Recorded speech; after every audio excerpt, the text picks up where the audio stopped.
Bem-vindos e bem-vindas à nossa live de número 124. Hoje é o programa Lex Café. Saudades de quando fazíamos no presencial, que tinha sempre mesmo um cafezinho, um bolo, um chá e outras guloseimas. E íamos conversando e, ao mesmo tempo, degustando. Era uma degustação da comida, mas também das palavras, do conhecimento. Isso era muito bom.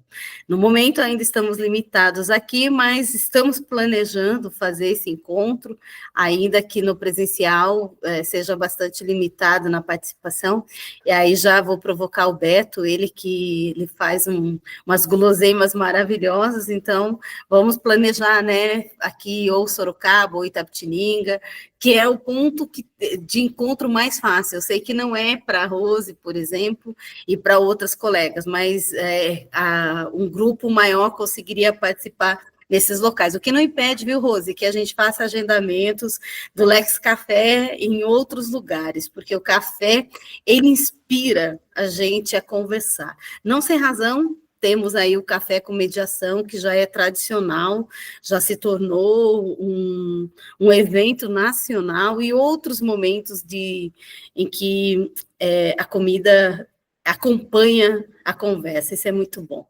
E hoje, aqui no Lex Café, nós vamos falar de empatia na escola. O Lex Café, ele foi planejado para tratar de temas de mediação escolar, exatamente pela diversidade, pela amplitude do universo escolar. Aí escrevi esse livro, Pense Escola, esgotado atualmente, como quase todos os outros livros. Nós estamos planejando uma revisão, Elcio e eu, assim como fizemos com Fale Criança, que, aliás, o lançamento foi lá na Escola Alceu, que o Beto organizou para nós, e o Pense Escola, nós também estamos fazendo uma revisão, tem pouca alteração, na verdade, a fazer, mas está esgotado. E a ideia de tratar da empatia na escola, eu quero começar. Quem já me acompanha há algum tempo já ouviu essa história, então eu peço desculpas por repeti-la. Mas na mediação, nós sempre falamos do mesmo, mais e mais, porque os conceitos de mediação precisam dessa fala mais, eu diria assim, mais rotineira, até para fixar, não é? Porque, principalmente, os nossos conceitos, e principalmente para quem é do direito, tem conceitos muito arraigados no processo, então nós precisamos insistir com algumas falas. E por que esse tema da empatia é tão impactante? Eu tive uma experiência, e foi em Itapetininga, foi algo muito interessante, pela maneira como isso aconteceu. Uma diretora, ela já acompanhava a gente no Lex Café já há algum tempo, e um dia ela me procurou e disse assim: Adriana, eu não quis fazer esse comentário, claro, durante as nossas conversas, porque é algo muito, muito pessoal, mas eu estou enfrentando uma situação, para mim, inusitada, apesar dos anos que eu tenho de diretora, lá na escola. É uma escola de periferia, e está acontecendo muito desrespeito dos professores para os alunos, que normalmente a reclamação é de indisciplina, né, do alunado, mas nesse caso o que estava incomodando era a maneira como os professores estavam tratando os alunos, de forma discriminatória, arrogante, zombeteira até, né, vocês não vão ser nada na vida, vocês são burros mesmo, esse tipo de fala, que, né, aliás, a palavra burro como xingamento já é um equívoco, né? Aliás, todo xingamento é um equívoco, mas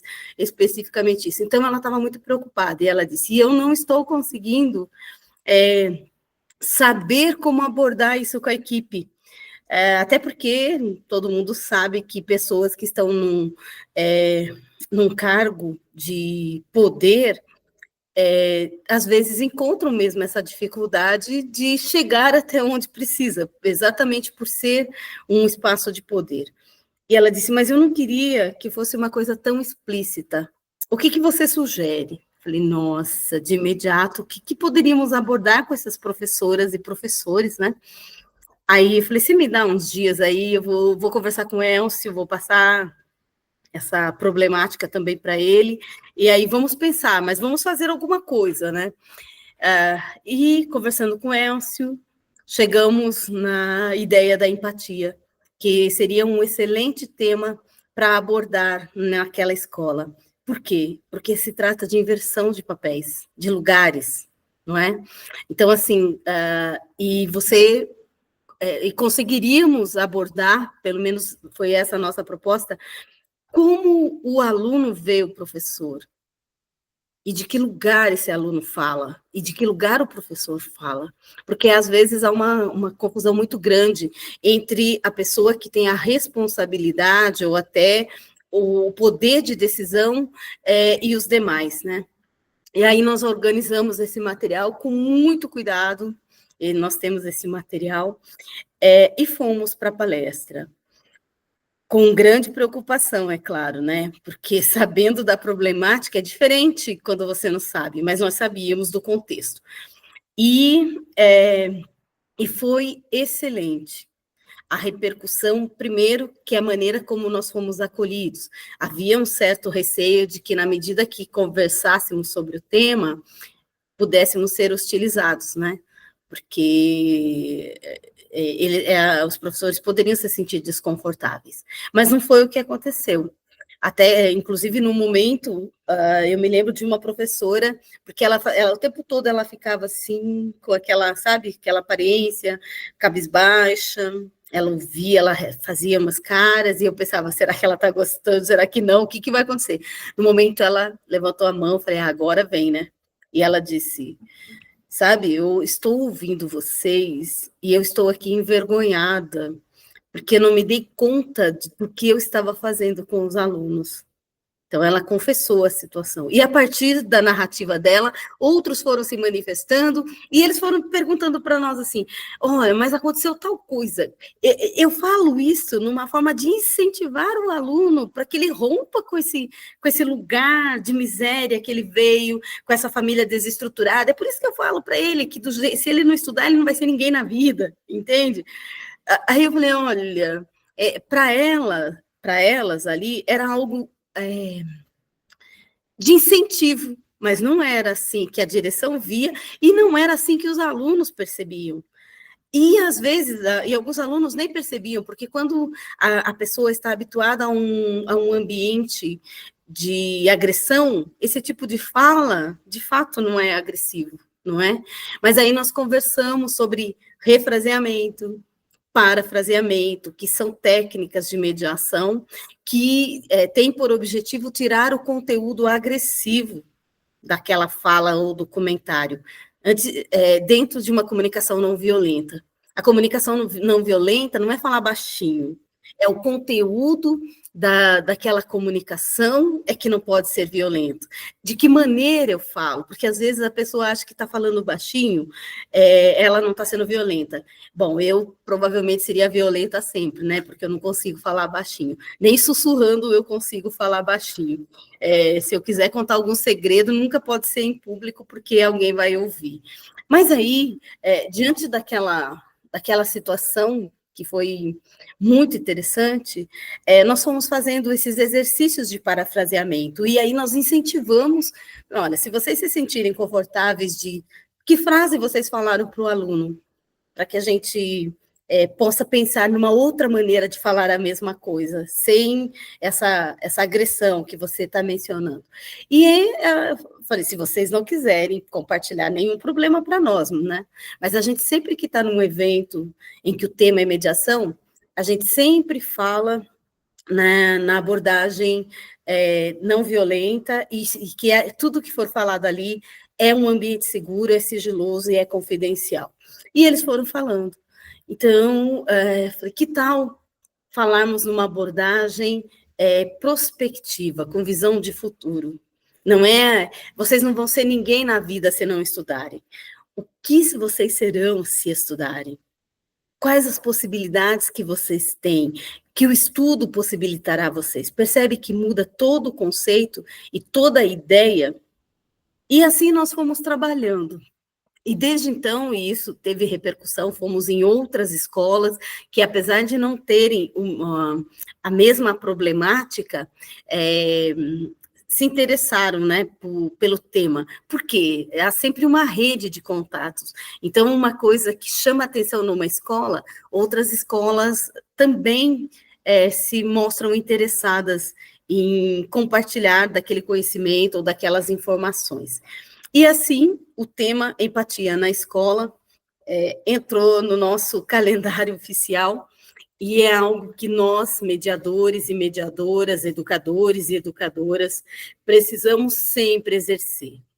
Existem alguns doutrinadores ou até mesmo vários colegas que são mediadores e mediadoras, que já estão aí numa fase de estudo avançado da mediação, que comentam que a empatia é um exercício impossível para o ser humano, porque verdadeiramente nós não conseguimos inverter os papéis e nos colocarmos no lugar do outro, que isso não é possível. Bom, talvez não seja mesmo, porque nós sempre tentamos esse exercício a partir de nós, da nossa cultura, do nosso conhecimento e das nossas vivências e experiências. Mas não é porque não possamos, talvez, atingir aí a excelência, o 100% de empatia, que a gente não possa fazer exercícios empáticos, de alguma forma. Porque quanto mais nós exercitamos a empatia, mais incorporamos elementos para buscar o entendimento do outro. E o desafio é entender o outro a partir do outro, e não de mim. Porque a partir de mim, talvez eu julgue, né? Quando eu me coloco diante de um fato, a partir de mim, a possibilidade de eu julgar é grande. Mas se eu tento e busco colocar-me no lugar do outro, a partir do outro, nas circunstâncias do outro, não é simplesmente dizendo se eu fosse você. Porque quando eu falo se eu fosse você, eu desconsidero o entorno e o contexto. Mas quando eu busco a compreensão daquele lugar que a pessoa está, eu consigo entender melhor o porquê que ela fez o que fez, ou o porquê que ela agiu, reagiu, ou se omitiu diante de alguma coisa. Então, eu vejo que dizer que nós não podemos atingir a plenitude da empatia, talvez nos possibilite algum conforto de dizer que eu não vou conseguir mesmo fazer, e talvez isso nos afaste da busca. Por isso que eu sempre menciono que quando escuto alguém dizer que algo é utópico, no sentido de que, olha, isso é um sonho, não é possível realizar. Mas muitos sonhos foram utopia antes de se tornar realidade. Aliás, toda realidade ela é resultado de algo pensado antes. Nem sempre pensado detalhadamente, mas pensado. Então, quando eu planejo alguma coisa, eu tive um sonho de realizar isso. Eu tive um sonho de criar a Lex Mediare. O Beto teve um sonho de criar um projeto de autonomia para os alunos. A Léo teve um sonho de participar da comissão de mediação da OAB Sorocaba de forma mais direta. A Rose teve um sonho de ir para a mediação privada e conhecer outros caminhos. O Mário teve um sonho quando começou no Conselho Tutelar e também optou pela mediação. Então, e hoje estamos realizando as coisas que planejamos. Então, eu vejo a utopia como algo ainda não realizado, mas totalmente possível. A empatia eu vejo nessa mesma perspectiva, ainda que ela seja limitada pelas nossas ações, pelas nossas reações, ela tem que ser buscada. Porque quando eu olho o outro, eu paro de julgar, de achar que eu sei o que é melhor para esse outro. Eu não sei o que é melhor. A pessoa é que deveria saber. O que eu posso é trazer reflexões para que ela busque esse entendimento. Como diz a música lá do Chitãozinho e Chororó, e eu não posso negar as minhas saídas, quem sabe o que é melhor para mim sou eu. Que bom quando eu sei o que é melhor para mim, mas nem sempre eu sei. Porque se a gente soubesse, nós talvez nem precisássemos de terapeuta, não precisássemos ir buscar uma orientação com um ancião, com um padre, com um pastor, com um amigo, com alguém, com um confidente, não é? Por que nós precisamos de conselhos? Porque nós não damos conta desse lugar que é nosso. Por isso que é muito arrogante quem acha que sabe o que é melhor para o outro. E não sem razão, eu acho o exercício do julgamento algo muito difícil. Então, por isso que eu prefiro estar na mediação, porque na mediação eu olho, o meu olhar é multiparcial, eu olho para todos, eu busco olhar para todos. Claro que eu tenho as minhas preferências, nós falamos disso já em outros momentos, eu tenho as minhas ideologias, eu tenho as minhas crenças, mas ali o foco não sou eu, o foco é o outro. E eu me recordo logo que comecei também a tratar da empatia, eu pensava assim, sabe? As pessoas sempre falaram que eu sou simpática, eu sempre me achei simpática, mas quando eu entendi o conceito de empatia, eu disse que o meu maior sonho é que um dia alguém olhasse para mim e me reconhecesse como uma pessoa empática. Adriana, você é empática. E isso eu falei há mais de 10 anos, e eu ainda estou nesse processo. Às vezes a gente consegue mais, às vezes não consegue, porque nós temos os nossos limites. Mas não é por isso que a gente desiste. Hoje, tivemos uma experiência aqui na Lex Mediari, com a Lilian, que ela vem acompanhando aí uma situação desde o ano passado, e hoje chegou aí no momento final em que ela disse, Adriana, de fato, não dá para avançar, eles não conseguem avançar aí para conseguir nem mesmo um consenso. E eu falei, é o limite da mediação, Lilian, é o limite que nós, mesmo como facilitadoras do diálogo, da comunicação, da reflexão, nós não podemos decidir pelas pessoas. Se elas ainda não estão no momento delas, nós precisamos esperar. E quem estava presente na semana passada, no evento com a Corina aqui, no Trilógico, programa Trilógico, outro formato aqui, né, outro tema, a Corina mencionou sobre a maturidade do conflito, que às vezes as pessoas não avançam para resolver, porque aquele conflito ainda não está maduro. Elas não chegaram na maturidade. Olha que coisa diferente. A gente tem a ideia que o conflito, ele já chega e ele já está pronto, né? Vamos tentar resolver e tudo mais. Mas não, às vezes precisa de mais tempo, porque aquela primeira fase do conflito ainda é uma fase de negação até, porque você não aceita que aquilo tenha acontecido. Vamos pensar num divórcio. A pessoa não aceita que aquele relacionamento chegou ao fim. E por causa dessa não aceitação, todas as outras questões ficam comprometidas. Vamos pensar na escola, que é o ambiente que nós estamos falando aqui. Se aquela equipe escolar não reconhece na direção uma pessoa de autoridade, por uma série de razões. Às vezes são razões reais, às vezes não são. Vamos imaginar algo que a gente ouve com alguma frequência. Mas a direção nunca para na escola, não é? Você nem pode ser uma verdade, mas pode não ser. Ou por que razão ela não está na escola? É um absurdo. E a gente ouve da direção isso, olha, eu não consigo ficar na escola, porque eu estou sempre em reunião, a diretoria de ensino, reunião atrás de reunião, enfim. E eu acabo não tendo tempo com a minha equipe. Então, nós precisamos entender essa dinâmica. Mas vamos imaginar em um contexto em que essa direção está sofrendo um boicote. Por quê? Porque a equipe dela, por alguma razão, não reconhece a autoridade dela. A autoridade de fato, né? Não a autoridade legal, porque ela está lá. Isso, às vezes, acontece quando uma direção chega no lugar de uma outra que se aposentou, foi substituída, transferida, faleceu, enfim. Por qualquer outra razão, aquela pessoa era muito querida, admirada e respeitada pela equipe escolar. A nova pessoa que chega encontra resistência, não é? E aí ela acaba sofrendo boicotes da equipe. E a equipe não reconhece, ou só reclama, não escuta. Então, é um contexto conturbado e de conflito.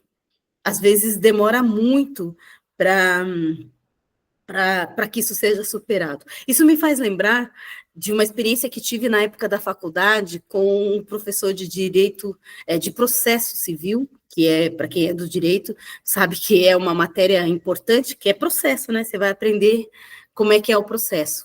E nós tínhamos um professor que era internacionalmente conhecido, e nós tínhamos a maior expectativa de ter aula com ele. Mas nós tivemos aula com ele há aproximadamente um mês, e ele pediu afastamento, porque ele ia viajar fora do Brasil, eu não me lembro mais.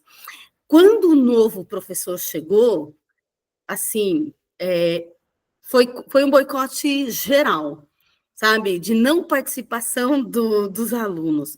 Porém, ele conseguiu, primeiro porque ele era altamente capacitado, hoje ele é desembargador no TRF, é uma pessoa extremamente capacitada, e ele foi o nosso paraninfo, para você ver como ele conseguiu romper a nossa resistência, porque nós não conseguíamos ver nele quem de fato ele era, porque estávamos, entre aspas, contaminados com o professor anterior, mas ele foi espetacular. O que eu quero dizer com isso?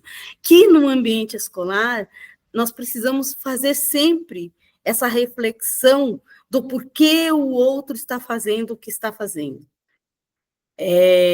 Às vezes a gente fica muito sozinho, apesar do ambiente escolar ser um ambiente com muita gente, né? A sala de aula, às vezes com mais alunos que deveria ter,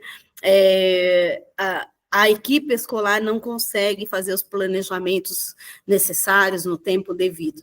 Mas sempre que a gente se irritar com alguma coisa, eu tenho feito esse exercício. Sempre que a gente se irritar com alguma coisa ou com alguém, pense se aquilo não é seu espelho, e por isso que incomoda tanto. Pode ser que você diga, não tem nada a ver comigo. E aí eu digo, se não tem nada a ver com você, não pegue para você o que não é seu. Essa é outra dica muito importante, vale para tudo, vale para relacionamento afetivo, amoroso, profissional, familiar. Porque às vezes a pessoa é que não está no momento bom e a gente pega para a gente e fica com um fardo imenso. Isso não é empatia, tá? Porque aí você está pegando uma carga desnecessária. Agora, a empatia é você buscar conversar com essa pessoa e entender por que ela está assim. Eu sei, no dia a dia é uma missão quase impossível, né? Com tantas tarefas, com tanta coisa para planejar, você perceber que a pessoa não está num bom dia e você ainda vai fazer um exercício empático com ela, de buscar o que está acontecendo, como é que eu posso ajudar de alguma forma, como é que eu posso aliviar essa carga. E aí eu me lembro do Elcio,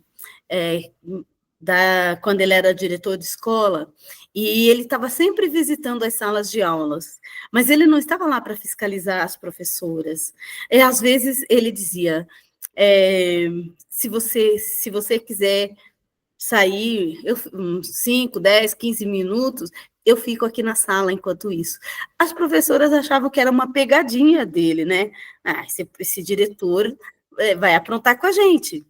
E ele dizia, não, às vezes você está precisando respirar, sair. Outra coisa que o Elcio sempre defendeu, não vai tirar a abonada para ir ao médico. A abonada é o seu dia de descanso, é o seu dia de relaxar, de fazer uma coisa que você gosta.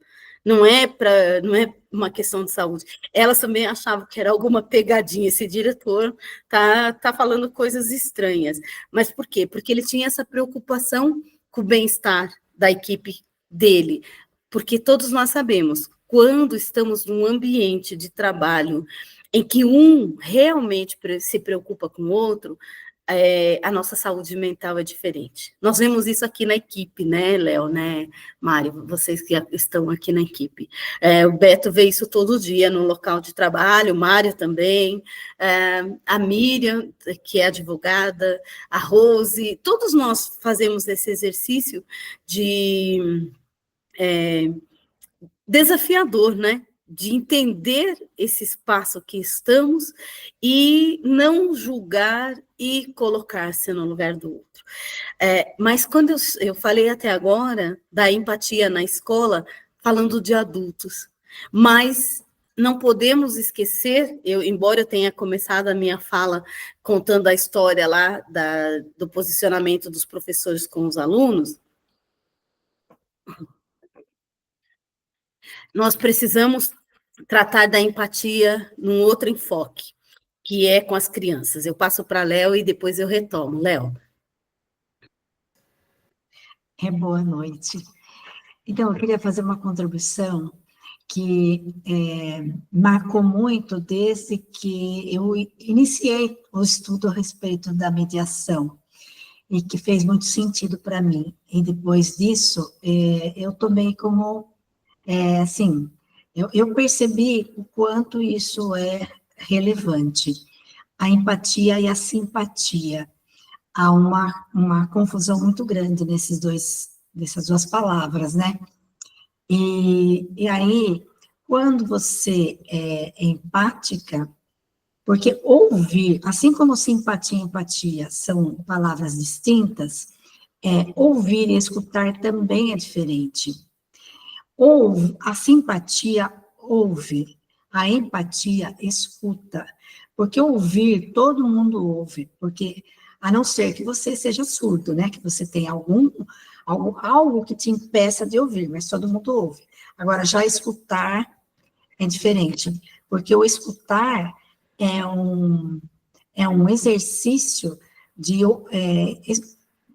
tentar compreender aquilo que a pessoa está falando.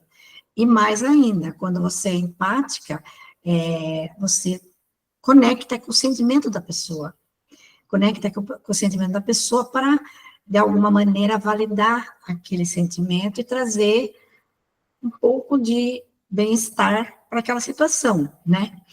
Porque, assim como você disse, né, o se colocar no lugar do outro é algo, assim, um tanto quanto complexo, porque sentir, cada pessoa sente.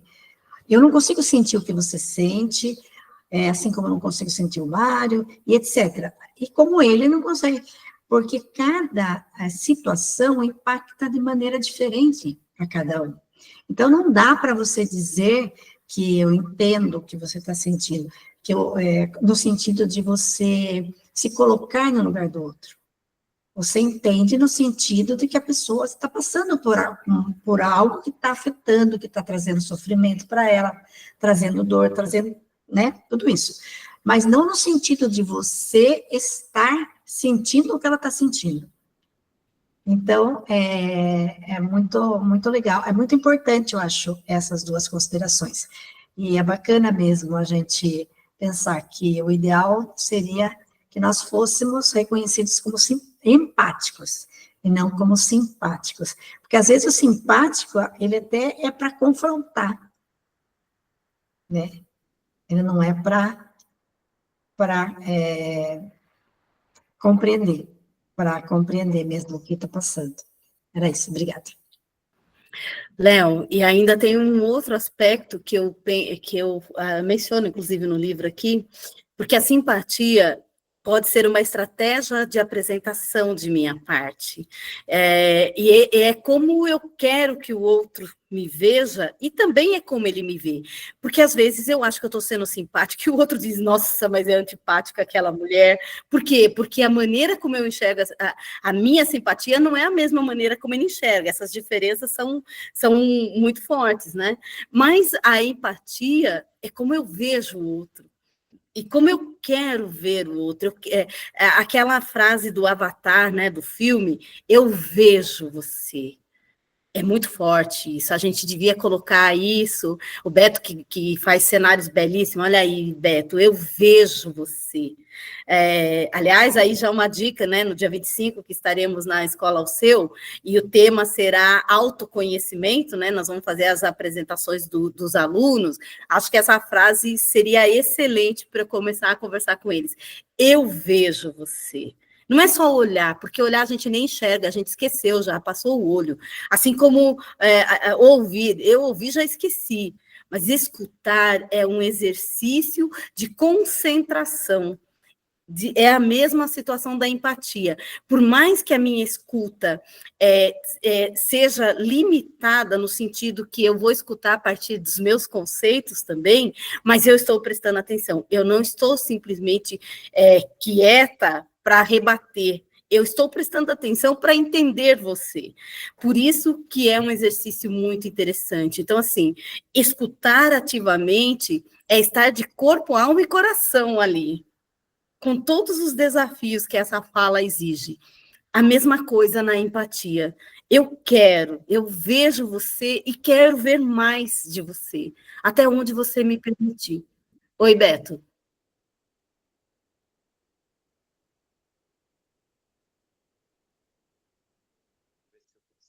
Deu certo, boa noite. Tá ouvindo? Tá Está um ouvindo pouco bem? baixo. Agora sim, vamos lá. Tá ouvindo bem? Tá. Hoje eu fui para a diretoria de ensino que me chamaram, que vão me colocar para replicar algumas atividades que foram feitas, que deu certo na sala de leitura, e seu nome com o Elcio foi cogitado quase a tarde toda, entendeu? Então, isso é muito legal. Eu acredito na educação, por isso que estou na educação. Eu sempre costumo dizer, educação você nasce, não se torna. Quem se tornou professor foi embora e desistiu. E quem nasceu, educador, nasceu e vai permanecer, como eu, entendeu?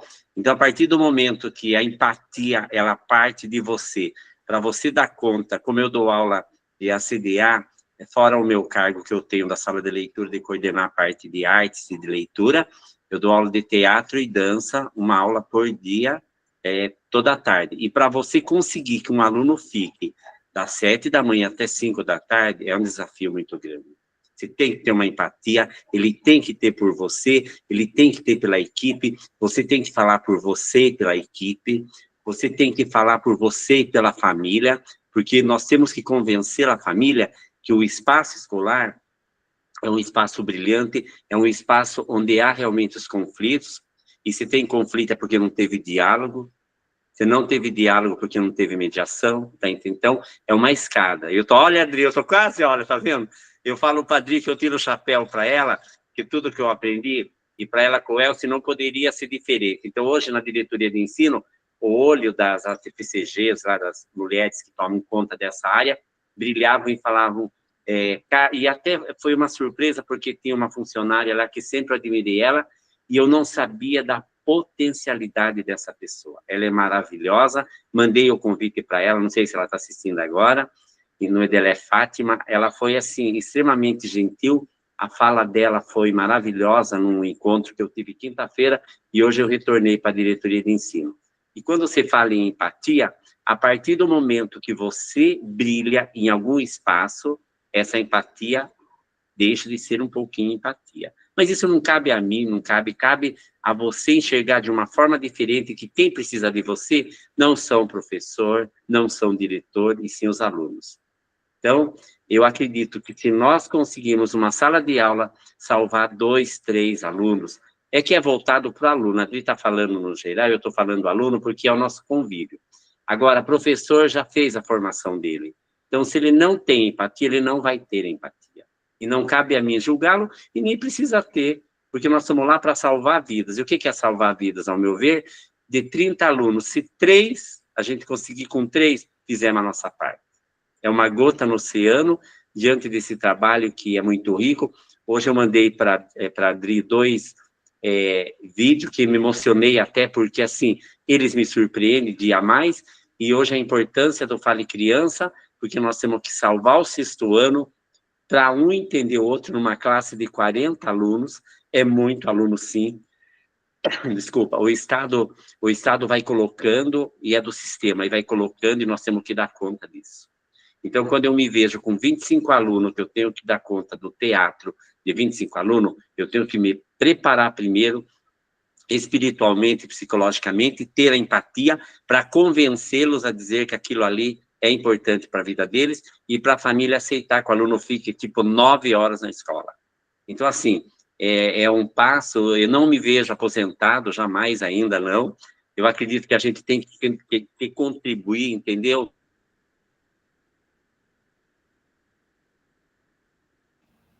Beto, travou para vocês? Beto, você travou aqui. Travou, Adri. Travou.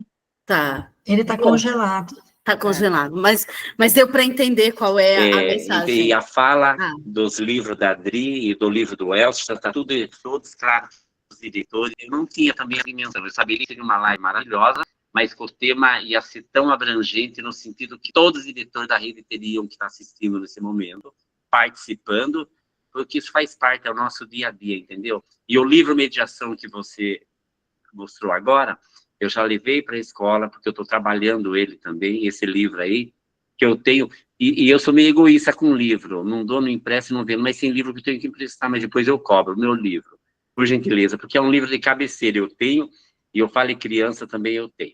Então eu vou fechar, falar assim, né, que o professor fala muito, que acredito no trabalho, eu acredito na educação, acredito em Paulo Freire, acredito, e vou contar mais um desafio bem rapidinho.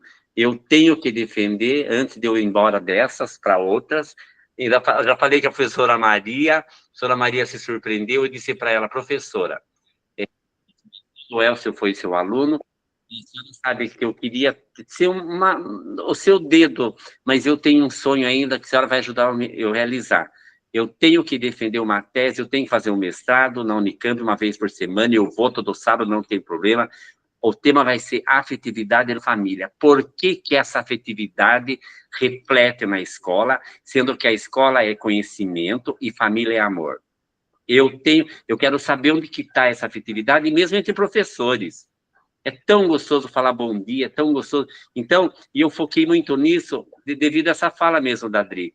As divergências dentro de uma escola, né? O contexto, falar bom dia, o que que custa pegar e falar bom dia para alguém? Dói? Não dói. Então, a gente tem que agradecer, e vai ser meu desafio. Eu já terminei minha pós, estou feliz de gestão e supervisão, estou feliz, estou chegando aonde eu quero chegar, e graças a Deus, vamos que vamos, e eu quero descobrir por que essa afetividade vem gritante na escola, e nós temos que dar conta. Dri, a live está sendo linda, maravilhosa, estou adorando, vai ser gravado, né? Sim, está gravado. E eu quero vou pedir para a Débora, quero passar um HTPC, que é necessário, é um tema muito, muito legal, é importante, nós temos que trabalhar essa empatia todos os dias, tá bom? E gratidão. Ótimo, Beto. Olha, Beto, você trouxe tanta coisa aí, que é tão típico, né? Os links, você vai linkando uma coisa com a outra, que daria já dá um livro, assim, se a gente for colocar capítulos dos temas que você trouxe. E sobre afetividade, algo que me chamou muita atenção, que eu li recentemente, agora já nem me lembro antes, porque na escola, e eu que agora tenho sido da rede de apoio do meu sobrinho, o Juan, fará 2 anos, né? Então, é um universo desconhecido para mim, mas que acontece no âmbito da escola. A dificuldade que ele teve de adaptação foi por causa da afetividade que ele não recebeu lá no primeiro momento. Então, no primeiro momento, nós tivemos que achar alternativas para resolver isso, porque a criança é afetiva, ela precisa. E me chamou a atenção um texto que eu li, se eu achar em algum momento, eu compartilho com vocês, de que no nazismo havia uma pedagoga que defendia de que a criança, quando chorava, não deveria ser pega no colo. Ela tinha que parar e resolver isso por conta própria. Por quê? Porque quando a criança não é acolhida na sua dor, nas suas necessidades, ela vai se tornando fria e distante. E isso, para o nazismo, para o fascismo, né? Fascismo, acho que não nazismo, isso era importante. indivíduos que não sentem empatia pelo outro, indivíduos que podem matar sem nenhum remorso. Isso começa lá, quando eu não pego o bebê no colo, quando ele chora. Então, quando eu vejo educadores e educadoras, e eu já ouvi isso muitas vezes, dizendo que, olha, período de adaptação é normal a criança chorar. É normal ela chorar, mas não ficar abandonada. Se ela está chorando porque ela está abandonada, não é normal. Agora, ela chora porque é diferente o espaço, esse choro não é um choro permanente, é um choro pontual. Então, nós precisamos identificar e não ficar generalizando o que é normal e o que não é. Me chamou muito a atenção, e aí, Beto, olha, eu estou falando isso por causa da afetividade que você trouxe. A afetividade não mima a criança. A afetividade não deixa ninguém explorar o outro. Se alguém usa da afetividade para manipular, essa pessoa é psicopata ou sociopata. Aí está fora do comum. Mas todo mundo que é afetivo só tem a ganhar. E eu falo da afetividade, o Elcio está em plena caravana literária aqui em Votorantim, e todo dia ele vem me contando as histórias das crianças, as perguntas, a interação, porque a criança é natural. A criança, sim, ela sabe os melhores sentimentos afetivos. Com o tempo, e dependendo do ambiente que ela está, ela vai perdendo isso. E a escola não poderia deixar a criança perder, porque é aquilo que eu já falei, que é polêmico, e eu já fui hostilizada várias vezes por causa disso, a educação vem de casa, num cenário ideal. A escola é o lugar que tem preparação para educar, sim. Tudo aquilo que a família não dá conta, a escola tem que dar conta, porque as pessoas ali deveriam estar preparadas para isso. Então, nós não temos que exigir isso de pai e mãe, que às vezes já vieram de famílias disfuncionais, não é? Agora, o educador e a educadora tinham que conhecer essas situações. Então, para mim, esse ping-pong que a família joga a responsabilidade para a escola joga para a família, equivocada, a escola tem que dar conta. O profissional preparado para isso é a escola. E quando a escola não dá conta, o presídio vai dar. Lamentavelmente, nós sabemos desse resultado, em todos os níveis. E nem estou falando de classe social, né? Porque aí as pessoas que cometem crimes e não estão presas, mas estão na política, estão nas igrejas, na pedofilia, e tantos outros ambientes aí que nós conhecemos. Mas nós, educadores, educadoras, facilitadores e facilitadoras, precisamos ter esse olhar de empatia, de entender tudo isso, para, inclusive, proteger as crianças. E eu já passo para você, Léo, só queria retomar aquela minha fala, e o Beto associou muito aí a convivência com os alunos, que, aliás, é a sua rotina, né, Beto? Mas quando eu falo de empatia, eu tenho que começar isso muito cedo. A criança participando, a criança ouvindo, que é o que o Elcio diz, o quanto a criança fica impressionada de poder conversar com o escritor ali, com a escritora, porque lá na UCEU eu também participo, né, nessa conversa, de poder fazer perguntas de coisas que ela nem imaginava, e ela foi ouvida. De novo, Léo, ser ouvido é a coisa que as pessoas mais precisam, e por isso a mediação tem esse caráter diferenciado. Nós já falamos disso, que no processo as pessoas não são ouvidas. Quando o juiz escuta, ele está escutando para fazer provas. Não é para entender o sofrimento, a dinâmica, porque não compete ao juiz isso, ele tem uma função muito específica. Na mediação, nós precisamos escutar a dor daquela pessoa, escutar o que ela não está conseguindo falar. Então, exige de nós um exercício de bom senso, de escuta ativa e de fala não violenta. Então, e a criança? A empatia é algo que eu aprendi com o Elcio. A criança, quando pequena, a empatia não é só você tentar entendê-la, mas é também estar na altura dela, é também abaixar e olhar assim, olho no olho, porque imagina o tamanho que essa criança é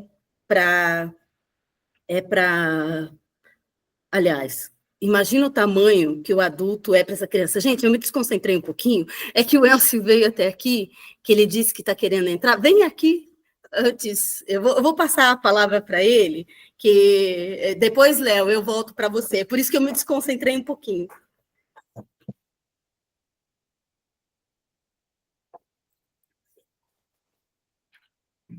Boa noite, gente.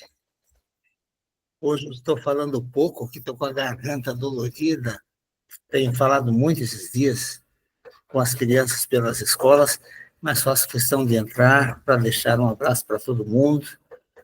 Um assunto tão importante que é a empatia, e para nós que trabalhamos com escolas e com crianças e adolescentes, sabemos o quanto isso é significativo quando somos envolvidos pelos sentimentos, pelas alegrias e pelas dores das crianças e dos adolescentes, e eles e elas conseguem perceber isso, que nós damos atenção, que nós valorizamos, que ouvimos e que nos sensibilizamos, que nos unimos, que a ponte criada pelo diálogo acontece na fala, mas também acontece no corpo que se movimenta para demonstrar carinho, atenção, amorosidade. Eu gosto muito da palavra amorosidade, que Paulo Freire tão bem usava, e penso que a escola deveria se manifestar mais com amorosidade. Quem trabalha com a educação deveria demonstrar muita amorosidade. Quem trabalha com atendimento ao público, quando você encontra uma pessoa que é amorosa na conversa, é diferente, o atendimento é diferente, a importância que a pessoa dá à sua vida é diferente, seja na saúde, seja na educação, seja em qualquer área. Ser ouvido, mesmo que você não tenha resposta, mesmo que a pessoa não te dê solução, mas ela te ouviu. E a criança e o adolescente, eles medem muito por isso. Você não tem que saber de tudo. Você pode não responder a tudo, mas ouça com amorosidade, para que a criança e o adolescente sintam que com você é diferente. Você se manifesta, você convive, escuta de maneira diferente. Se ninguém ouve, ela sabe. Procuro fulano porque fulano sabe me ouvir. Então, eu desejo para todos vocês que os ouvidos e o coração se unam para ouvir as crianças e os adolescentes. E que as nossas conversas sejam conversas de amorosidade. Estou vendo aqui que a Léo levantou a mão e quer falar, acho que agora a Adri volta. Mas eu estou por aqui, um grande abraço para todo mundo. E a gente se encontra. Até breve, gente.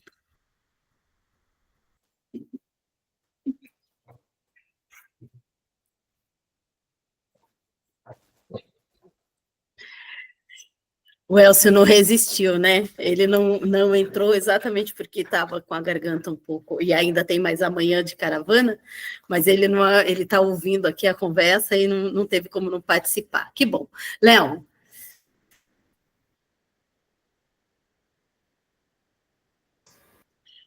Que gostoso ouvir esses educadores. Eu não sou da área de pedagogia, mas eu sou mãe e avó, né? Então, eu acompanho do outro lado, estou do outro lado da história. E agora, vocês trazendo tudo isso, me fez recordar a fala de Rubens Alves, que ele fala que existem muitas escolas de oratória, mas não existe escola de escutatória, que deveria ser criada. Aí é uma coisa para vocês pensarem, né, Beto e Elcio? Criar uma escola de escutatória, que não seja uma escola, que seja que seja colocada na grade curricular, né? Uma escutatória. Então, acho que isso é muito importante. Eu vejo aqui com os meus netos, né? Porque, dependendo meu neto foi para a 6ª série agora. e ele fica em tempo integral, e até então ele não tinha experimentado isso. E ele não gostava muito de ficar meio período na escola. Depois que, agora que ele foi para período integral, ele está amando. Ele fica o dia todo na escola, e ele fala, vó, é uma delícia. Ele não vê a hora de ir para a escola. E até então, ele não gostava da escola, ele ia na escola por obrigação. Às vezes ele falava assim, mãe, deixa eu ficar na casa da avó, não quero ir para a escola hoje. A mãe falava, não vai. Vai para a escola sim, mas ele ia emburrado, Agora ele vai feliz da vida. Então, o acolhimento na escola é muito importante.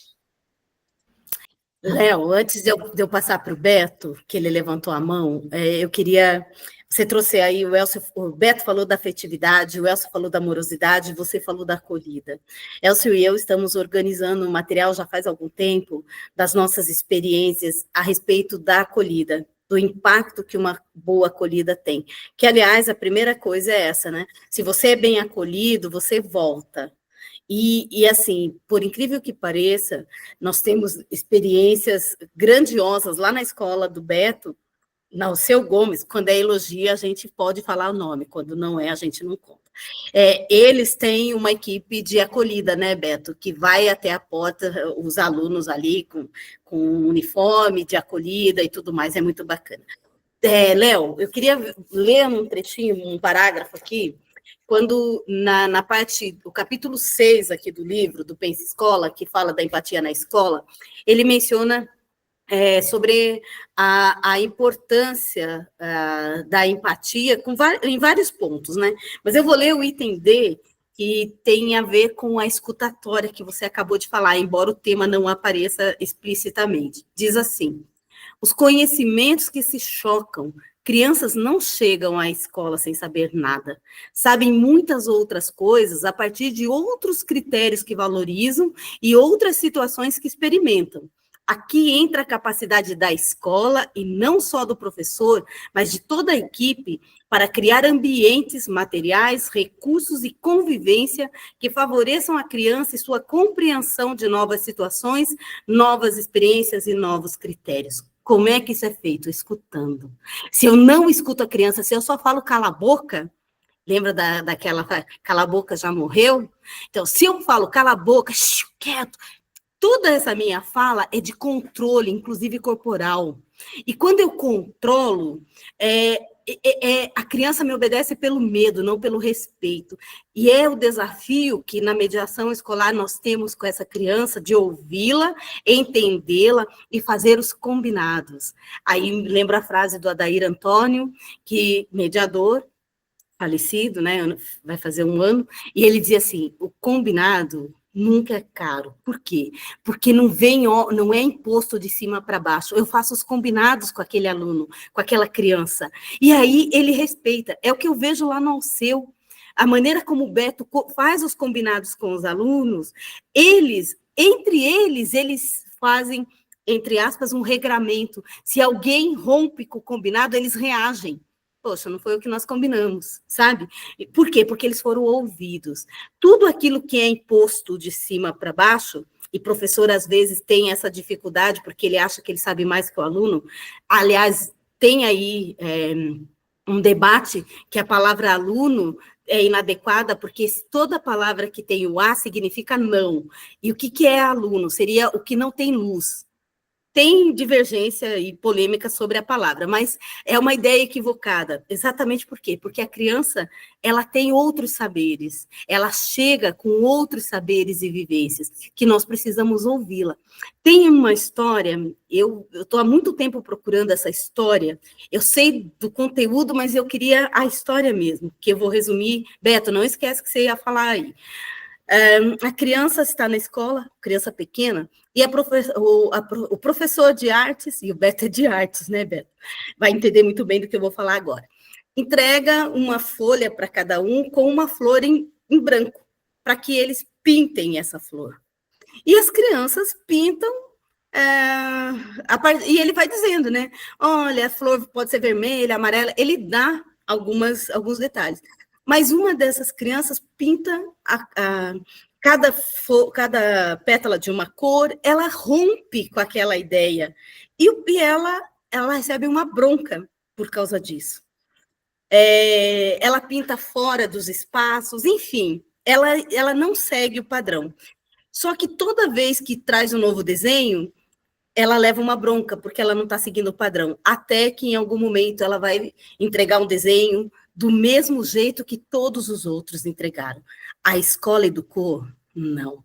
A escola tolheu a liberdade criativa dessa criança, padronizou. E quando eu vou para uma escola, e eu já contei isso para vocês, uma escola de alto padrão, em que as crianças ficam sentadas ali, por isso que a escola cívico-militar é um absurdo, porque está formando pessoas que não questionam. O controle ao corpo, e o Beto entende disso mais do que ninguém, o controle ao corpo serve a um propósito, não é o propósito da liberdade, não é o propósito da empatia. Então, nós precisamos tomar cuidado com isso. Agora, não estou defendendo a indisciplina, eu quero deixar bem claro, mas a indisciplina é um indício de que o diálogo e a comunicação falharam, porque nós precisamos fazer combinado. Como que nós queremos ser recebidos? É isso que nós vamos conversando e é isso que nós estamos trabalhando com o 6º ano, né, Beto? Olha, na última vez, e eu ainda cometi um equívoco lá, porque como eu tinha um evento na UAB, eu fui de vestido, e eu tinha pedido para o Beto para colocar os alunos em círculo, porque nós exercemos o bastão da fala, a Miriam entende muito disso, porque trabalha com justiça restaurativa, e aí, eu sentada na cadeira ou em pé, eu fiquei desproporcional ao ambiente. O que eu fiz? Eu sentei, com vestido e tudo, com a maior dificuldade, mas eu sentei. Porque naquele momento eu estava, aquilo que eu falei, olhar para eles no mesmo patamar, eu não olho de cima para baixo, e nem de baixo para cima, né? Porque aí eles não me respeitam também. Eu estou falando. E quando eu falei, eu contei a minha história de estudante, e eles se concentraram e me fizeram tantas perguntas que eu nem imaginava, porque eu estava falando sobre o Fale Criança, né? Com eles lá eu trabalho Fale Criança. E quando terminou o evento, eu nunca me esqueci, eu não vou me esquecer nunca daquele aluno que passou por mim, porque eu tinha falado sobre a importância do nome, né? A questão do bullying, que o apelido só pode ser usado se a pessoa aceita, porque senão pode ser vexatório, é desrespeitoso, enfim, eu falava disso com ele.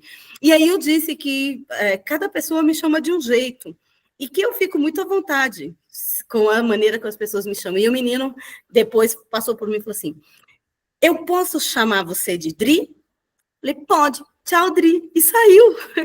Assim, e, sabe, ele é tão alegre. E uma coisa, naquele momento, para ele teve um momento de diálogo comigo. Não é? Foi uma coisa bem marcante. Então, é nesse sentido, escutar verdadeiramente, porque a nossa arrogância de adulto, de imaginar que a gente sabe o que as crianças e adolescentes precisam, quem assistiu à adolescência vai ver isso, nós não sabemos o que é o universo deles. É isso que a Léo falou, nós não sabemos que mundo eles estão vivendo. Porque nós acabamos sendo arrogantes de achar que sim, né? E que nós sabemos o que é melhor para eles sem perguntar para eles.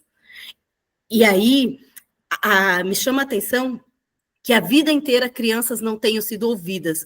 Na casa, na igreja, porque lá na igreja, né? Fica sentadinho, cruza a perna assim, lá, qualquer igreja. Não tem a expressão corporal. E quando a criança... Eu falo da minha experiência como católica, né? Quando a criança na missa começa a dançar durante uma música, alguém vai tolher. Ai, fica quieto. Ela está tendo uma expressão de liberdade maravilhosa, mas ela não pode, porque ali não é o ambiente para isso. Então, a criança, ela não é estimulada na sua criatividade, a vida inteira. É assim, aí ela entra para a escola, senta direito, fica quieto, cala a boca, lá. Depois ela chega na fase adulta, querem que ela tome decisões coerentes. Ela não vai conseguir, porque ela não foi ouvida a vida toda. Então, a gente precisa entender esses conceitos para ajudar isso que o Beto falou de salvar. E aí, Beto, você falou de 3, e eu me lembrei do Pequeno Príncipe, que eu li, eu ganhei, aliás, gente, eu tenho o livro do Pequeno Príncipe com a dedicatória mais linda que já existe, que eu ganhei do Elcio, eu tinha 15 anos. Esse livro não empresto mesmo, viu, Beto? Porque isso aí tem um valor para mim. E quando eu li o Pequeno Príncipe, a ideia da rosa, porque eu me sentia uma rosa, né? A gente quer ser especial. Quando aquele conceito de não importa se existam 1000 rosas, mas você está cuidando de uma. Então, aquela rosa se tornou especial. Então, você tem razão. E outra coisa, não é só escolher os melhores, porque os melhores, eles se viram. São os que, entre aspas, os piores, é que precisam da nossa atenção como educadores e educadoras. E, agora eu prometo que vou encerrar para passar para você, Beto. Uma experiência que tive em Taperoá, eu já contei também, haja terapia mesmo, viu, Léo? Que bom se conseguir ter acesso a ela, né? Nós estivemos, e está fazendo 1 ano dessa experiência, hoje, e o Elcio nunca esquece, o Elcio é muito bom de datas, nós estivemos numa escola rural de Taperoá, na Paraíba, rural, então vocês imaginam qual era a situação. E todas as crianças leram para nós, mesmo as que não estavam alfabetizadas. Eu já mencionei isso no outro momento. Mas aquilo foi de um aprendizado, porque eles estavam recebendo, para eles é assim, escritores de São Paulo. Então, eles poderiam ter escolhido só os melhores. Todos se apresentaram, desde aquele que ainda não estava lendo e passava o dedinho assim, criando uma história, como aqueles que liam muito bem, e aqueles que ainda ficavam gaguejando. Todos eles se apresentaram e foram respeitados, porque cada um estava no momento. Aquilo marcou profundamente a minha experiência, inclusive como educadora, de não excluir, de ouvir, de novo, vamos escutar. Às vezes a gente usa como sinônimo, mas no sentido de escutar, de prestar atenção. Então, quando o Beto descobre um novo talento, e lá no Alceu, o Gabriel, por exemplo, né? Fala para ele que eu falei dele, viu, Beto, aqui hoje. O Gabriel, ele fez, embora que hoje, né, com o Pedro Lucas, também, que eu compartilhei, viu, Beto, a gravação com o grupo aqui, eu me encantei com a apresentação que ele fez sobre o Fale Criança, mas o Gabriel, no ano passado, quando ele apresentou o Fale Criança, gente, que pena que não foi gravado aquilo. Eu fiquei encantada. Isso é o talento do Beto de descobrir talento, não é? Então, assim, hoje o Beto pode deixar alguns alunos lá recepcionando, ou até mesmo, eu diria assim, coordenando um evento, porque eles conseguiram avançar. Eles estão fazendo jornal, eles estão fazendo gravação, sabe, gente, até me lembrei da minha prima, que comentou, né, Beto, o filho dela, que estudava escola particular, e ela disse, acho que eu vou mudar para o Alceu, escola pública, estadual, porque o Alceu tem se destacado exatamente nessa dinâmica de parcerias. Não somos só Elcio e eu que vamos até lá, como escritor e escritora, vai artista plástico, vai jornalista, vai músico, vai diretor de teatro, vai psicólogo, enfim, para que os alunos conheçam, e eles têm lá, né, o projeto de vida, o que você quer ser quando for adulto. Isso tudo é uma dinâmica do telejornal. Então, é isso, sabe, Léo? Você mostrar para eles que a escola é um espaço dele, gente. É isso, a escola é um espaço do aluno, que se não tivesse aluno, não teria nenhum sentido a escola, mas tem educador que não entendeu isso ainda. É triste? Assim como na mediação, vocês sempre me escutam dizer isso, tem mediador que não entendeu o papel dele até hoje, tem educador que também não. Então, as nossas conversas aqui no sentido de despertar, sim, essa reflexão. Não, alguém pode dizer assim, Adriana, o que você entende sobre isso? Eu sou pedagoga também. Eu não estou em sala de aula formal, mas eu acompanho a educação formal há muito tempo e eu também tenho alunos, e também sou aluna. É bom que a gente esteja em vários papéis, porque entende melhor, de novo, a inversão dos papéis. No momento eu sou aluna, no outro eu sou a instrutora. Então eu me lembro por que aquele meu aluno deve estar agindo daquele jeito, porque eu também ajo quando estou na condição de aluna. Então essa dinâmica e essa reciprocidade, né, Beto, é uma palavra que eu uso muito, né? Reciprocidade. Não consigo compreender o ser humano sem ter essa reciprocidade. Beto, antes de eu fazer o encerramento, eu passo a palavra para você, espero que você não tenha esquecido o que você ia falar, né, porque nós abrimos aí um leque de reflexões, mas fique à vontade. Tá. Primeiro eu quero falar, quando você diz, viu, tá dando para ouvir bem o áudio? Tá?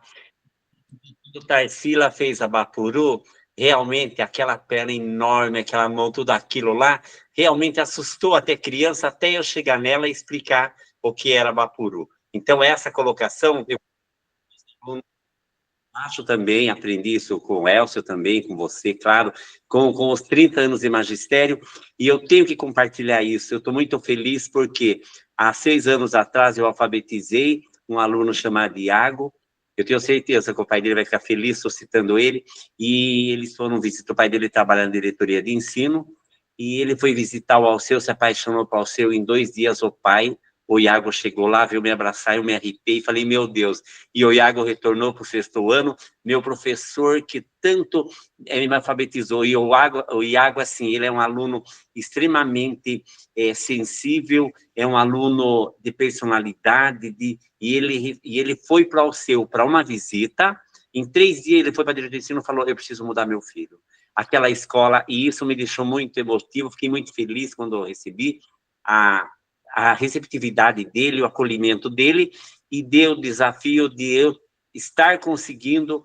Não, é muito difícil, se eu falo, acho que nem Miguel Falabella iria conseguir, não sei, porque assim, eu dar conta de 25 alunos no teatro e fazer e escrever um script, colocando o Gabriel como professor. Hoje eu avisei o Gabriel que você iria fazer essa live, não sei, ele não se manifestou, ele não conseguiu entrar, e o Pedro Lucas hoje também, entendeu? E assim, e esse 25 alunos, para mim, está sendo um desafio, porque eu não poderia deixar ninguém de fora. E quando a gente acolhe eu tenho que ter dentro de mim aquilo que a Dê falou, é que eu tenho que acolher todos. Se ele tem perfil para fazer um personagem que chora, tá bom. Se ele tem perfil fazer um personagem que vai ser Deus, que vai ser o cruel, que vai ser... Não importa, eu preciso descobrir talento desse aluno, porque é muito difícil você se expor com 10, 15 anos diante de uma plateia como é.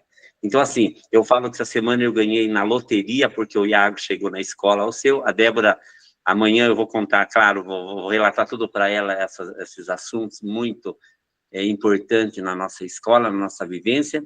E também eu quero falar, vou falar para ela, essa semana também tive um presente maravilhoso que encontrei, Vera Vidala. Para quem mora em Itapetininga sabe quem é Vera Vidala, uma ícone da educação, uma mulher que foi supervisora, chegou na dirigente, uma mulher que ela sacudiu a faculdade do OSE na época, que era o auge, e ela encontrou comigo e falou, meu Deus, não acredito, e me abraçou, tiramos foto junto, mandou áudio para o meu aniversário, mandou para Maria Aparecida, dizendo que quem me dera ter 5 ou 6 professores igual a você. Então, eu ganhei na lota. Então, para mim, não precisa nada. Só o fato, porque eu sempre falo que na educação é assim. O bom professor é uma vida. E o ruim, em meia hora, você acabou teu nome. Você vai ser pro resto da vida. Não tem como enganar filho de ninguém. Não existe isso. Ou você nasce, aquilo que eu falo novamente, ou você não se torna, ou não vai se tornar, você vai embora. E eu convido a todos que estão nessa live, a Escola Alceu está com a porta aberta, pode conhecer lá, estarei lá na minha sala, esperando. Dia 15 agora está lá Bob Vieira, uma surpresa para a escola, os alunos não sabem, consegui, fui falar com ele, ele é maravilhoso, foi muito gentil, e os alunos não precisam disso. E dia 25 estará a Adriana e o Elcio lá, e a novidade, e agora no final de abril vou encerrar com esse teatro, a escolinha do professor Gabriel. e coloquei ele como professor, Gabriel. Até me emocionei, porque assim foi muito difícil. Eu tive que fazer 25 filipetas, incorporando neles que personagem você acha que você conseguiria fazer. Eu deixei para eles decidir. Isso é protagonismo. Eu não me posicionei, não coloquei você vai ser isso, você vai ser aquilo, não. Eu coloquei para eles o que você gostaria de fazer, que papel você acha que você se encaixa, e nós vamos direcionando em cada um. E formou uma sala de aula, a Débora se emocionou, o supervisor foi lá e falou, o que é isso? Entendeu? E Fábio Jureira, estive com ele também, devo muito a ele, foi um professor, ele não se conforma de eu não atuar no teatro dele, ele quer eu como ator, e eu não me vejo no palco, eu me vejo assim, na coxia, eu me vejo escrevendo, eu me vejo dirigindo, eu me vejo no cenário, eu não me vejo atuando. Mas o convite fica para a Escola Seu espera todos vocês lá, tá? A hora que puderem chegar em Itapetininga, quem mora aqui, não sei quem tanto está aqui, que é de Itapetininga, e vai conhecer a Escola Seu, que está de porta aberta, e dia 25 está. E que Deus abençoe todos.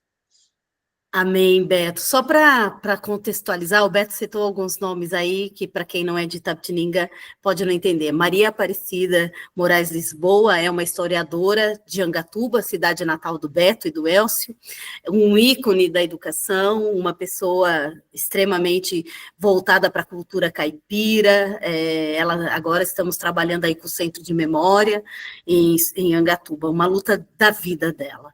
Bob Vieira é um violonista, né, toca viola, e ele faz apresentações lá com o bonequinho, acho que é Bolinho o nome do bonequinho, porque Itapetininga, por lei, é declarada a cidade do bolinho de frango, tá? Então, é por isso que ele fez essa homenagem, é um bonequinho, é um fantoche chamado Bolinho. Procurem Bob Vieira aí, vocês vão ver a qualidade do trabalho dele. O Beto mencionou Fábio Jureira, que é um diretor de teatro, uma pessoa extremamente voltada aí para a cultura também de Itapetininga, é uma pessoa, um grande amigo, que tive o prazer de conhecer através do Beto. Então, só para vocês se situalizarem. Lembrando, viu, Beto, o Mário, que está aqui, ele já esteve no Alceu, na época que a Valquíria, que também fez o curso de mediação escolar, só que ela é da segunda turma, não é da sua turma, eles estiveram visitando o Alceu numa das nossas apresentações lá. O Mário e a Valquíria são de Tatuí. No momento aqui que eu sei, a Miriam é de Itapetininga, né? A Sandra, eu não sei qual é a cidade da Sandra, mas a Léo é de Sorocaba, a Rose... Só um minuto. Bianca, eu não posso. Bianca, maravilhosa, ela vai estar na escola também, a Bianca, cantora maravilhosa, estará conosco na escola. Agora ela estava falando comigo, e ela é uma grande parceira também. Valquíria Paunovic, que vive lá, e todo esse pessoal. Você vê que a lista é grande. A Bianca Bruce, né, que é uma excelente cantora mesmo, se apresenta sempre aí nos nossos eventos. E assim, vejam que hoje eu estava pensando no quanto a arte ela é significativa na nossa vida, né? E a escola é esse espaço. Então, veja que nós começamos falando de empatia e terminamos falando sobre isso, porque os talentos estão aí. E se não tem para estar lá no palco, qualquer outra atividade, e as pessoas elas são especiais naquilo que elas sabem fazer, e às vezes elas não aprenderam a fazer porque elas foram ignoradas, ou foram ironizadas, né, porque nós às vezes não prestamos atenção. E eu me lembro quando o Kaique começou a fazer as ilustrações para os nossos livros, aliás, essa da capa é do Kaique. Agora já faz algum tempo que ele não tem feito, né? Ele cresceu, tem outros interesses. Mas toda a ilustração do livro, assim como do Fale Criança, as ilustrações foram feitas pelo Kaique. E quando o Kaique começou a fazer as ilustrações, ele não gostava de fazer o contorno das ilustrações. Ele fazia a lápis, e eu que fazia o contorno, porque ele não gostava de fazer. E aí, um dia... eu perguntei para ele, Kaique, por que você não termina a linha do desenho? E ele me respondeu, ele me chamava de Didi. Didi é o meu estilo. Gente, Eu demorei isso, acho que, para entender isso no terceiro livro, porque nos 2 primeiros eu fechei tudo. Então, assim, se você vê o primeiro livro do Elcio, que é o Cronicranças 1, você vai perceber que as ilustrações, elas estão todas fechadas, porque eu não perguntei para o Kaique. Miriam, nós já estamos encerrando também, fique à vontade, agradeço, viu? Eu não escutei o Kaique, eu deduzi uma coisa, eu fiz do jeito que eu achei que deveria ser. Vejam como a gente, por mais experiência que tenha, essa questão da escuta que a Léo trouxe aqui, que o Elcio trouxe, o quanto isso nos limita, não é? Então, o exercício dessa escuta ativa, dessa amorosidade, dessa afetividade, a gente não tem que ter vergonha de ser sensível, a gente não pode ter vergonha de ser amoroso e de dizer para as pessoas sobre a admiração que temos do trabalho delas, só que tem que ser verdadeiro, né? Porque senão nós estaremos talvez usando de ironia ou puxa-saquismo, não sei qual que é pior, mas não, esse exercício mesmo de valorizar, porque cada um de nós tem uma missão aqui, e nós vamos descobrindo isso aos poucos. Isso não é discurso, isso é algo que nos engrandece. Eu comecei, antes de começar a gravação aqui, eu estava falando com a Rose e com a Léo, eu disse, sabe, toda vez que eu venho para uma live, o meu raciocínio, a minha visão de mundo se amplia na medida que eu vou ouvindo e falando. Então, a leitura nos possibilita esse momento, mas a fala também. Hoje eu saio daqui mais do que nunca com a crença de que a empatia é possível, não importa em que grau, nós temos que parar de pensar quantitativamente, é a qualidade dessa empatia, é o nosso querer ser empático que, de fato, terá um impacto na vida das pessoas. Gente, gratidão pela presença de vocês. Toda quinta-feira nós temos aqui um dos programas que a Lex Mediare desenvolve, né? O Trilógico, o Lex Café, o Fale Criança, o Lex Publica.